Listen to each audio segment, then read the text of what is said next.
Hey guys, how's it going? This is BobbyKBikes here, and welcome to another BobbyKBikes video. Today's video isn't about the Nightburner in any way, shape or form. Back in the summer, I was doing my Grifter Vlogs videos where I'd do daily vlogging, and a lot of those videos featured my bikes. There would be shots of me fixing my Grifter or my Team Banana and other such things, and one person commented on that video about the Grifter, asking to see more of the Grifter, kind of in detail, in-depth video about the Grifter. So without any further ado, here we go.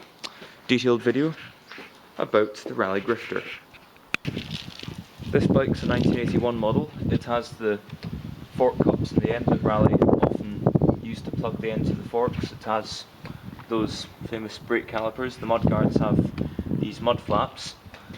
These ones are just the ordinary flares, but back in the early models, kind of really early, had wraparound flares where the flare went all the way around the mudguard and pinned in on the inside. That's a quite rare and sought after thing in the Grifter world. We've got the old style heron head badge and the light mounting bracket for the old ever ready lamp.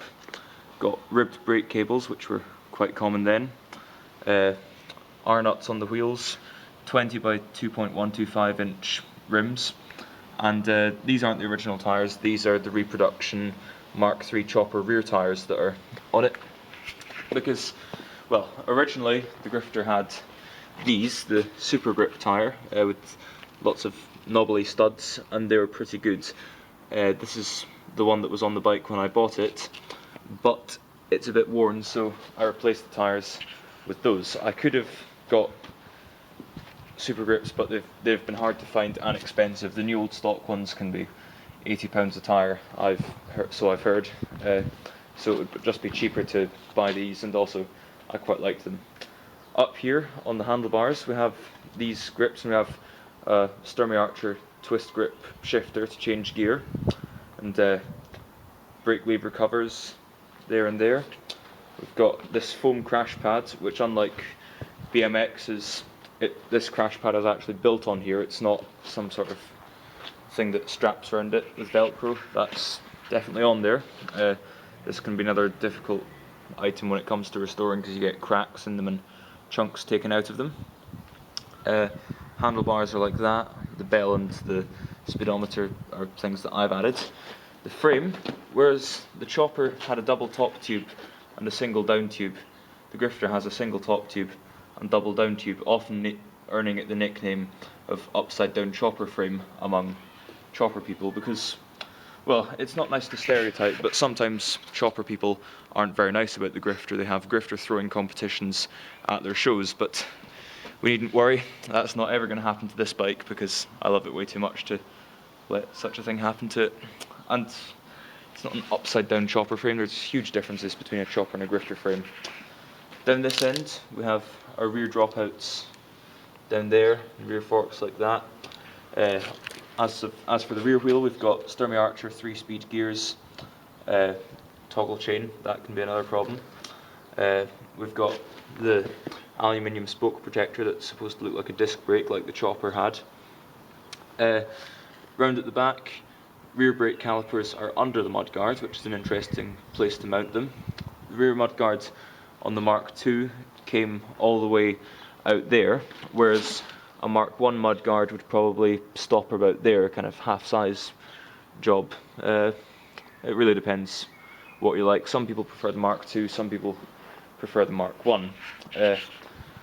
And it has an R-nut on the seat clamp, and it has this seat which is quite an interesting, it gives you an interesting position. It goes up and down, but it doesn't go back and forwards, but it does give you quite a comfortable position, and it's actually quite a well balanced bike, because I'm a 6'1" and a quarter inch person, and I've had bikes that when I've sat on them on the saddle in a normal position, my knees have been banging against the handlebars, but there's plenty of clearance between knees and handlebars on this bike. It's well designed lengthwise.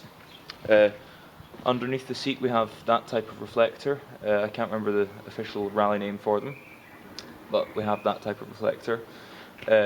Down here we have that chain wheel and plastic chain guard, which also cracks can be a problem, but mine's in a pretty good condition as they go. The one forum member did do metal reproductions, and I've got one, but yet to fit it. Cotter pins on the cranks, because it's that age of bike, and that's one of the reasons why this bike isn't currently roadworthy. Loose cotter pin, toggle chain woes, and a few other things that I want to get sorted out. Got these pedals, which would have originally had Sir Walter Raleigh on the end of them, but of course crashes and that have worn them off. I've only ever crashed this bike once. It was back in December when I got overconfident. I was on my way to school and went round a lamppost. No, I was steering around some wheelie bins and a lamppost. I did it too quickly because I didn't want to have to wait for this pedestrian that was coming my other way. And like I said, I was overconfident. I thought that those tyres would be nice and grippy, and they are, but the ice on the pavement, I was right over, and fell on my left side, landing on my left shoulder, no injuries, but then I think I hit my head on the pavement. I was wearing a helmet though, and still ice, and I slid into the lamppost that I was trying to steer around, but luckily the bike wasn't injured, neither was I.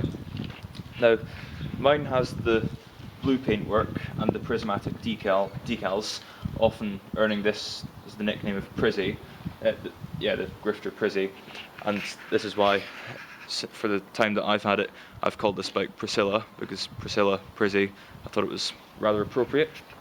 So yes, this is Priscilla, and other colour options that were available in the Mark II was a kind of red with stars and stripes decals, even on the mudguards.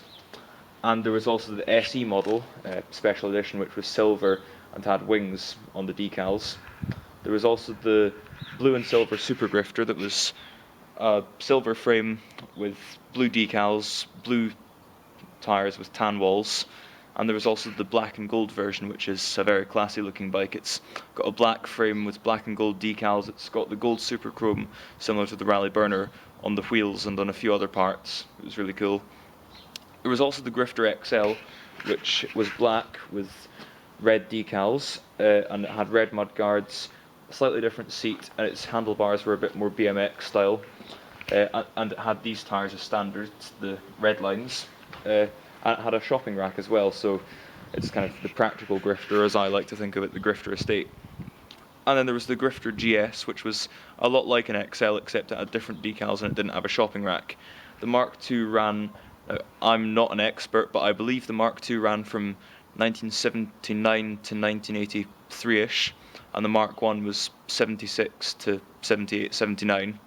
You get some crossover models.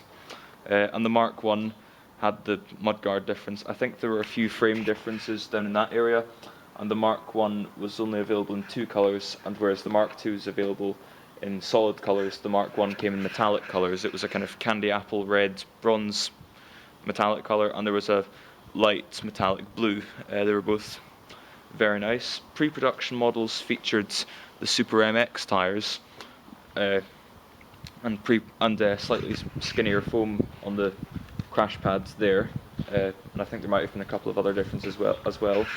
So pre-production is one of the sought-after models, and there you go. That's about everything I think you would need to know about Grifters if you've never seen one before. Oh yes, there was a US model, just remembered, US model, which had wheel reflectors and different rear reflector, and it had a front reflector, because I've heard that the Americans were all for health and safety and that in those days. And there was also a metal chain guard, a bit like what's on the Raleigh 20, where the metal went all the way to about there-ish and covered down to about there-ish. So that's the difference between that, and rear brake cable comes through the frame there, so saves a bit of tangling. So I think I've shown you everything you could know about Grifters. I'll just do another little walk round for you so that you can see the bike from all angles. And I'll try not to step in another snail, as I did a few minutes ago, and I feel terrible for doing it. Mass murderer me. And there you go. That's the Grifter. Oh, and of course, this is good quality British steel. We've got the Made in England sticker down there when Raleigh bikes were good. And it's a great bike. I've had it for 3 years now and loved every moment that I've ridden it. It's great in all weathers, and it can be a rough, mean, aggressive bike when you want it to be, but it can give you a relaxed ride when you want a relaxed ride. It's a very versatile bike. So that's the Grifter. This is Bobby Kryptonite. Hope you've enjoyed this video, and I'll see you in the next one.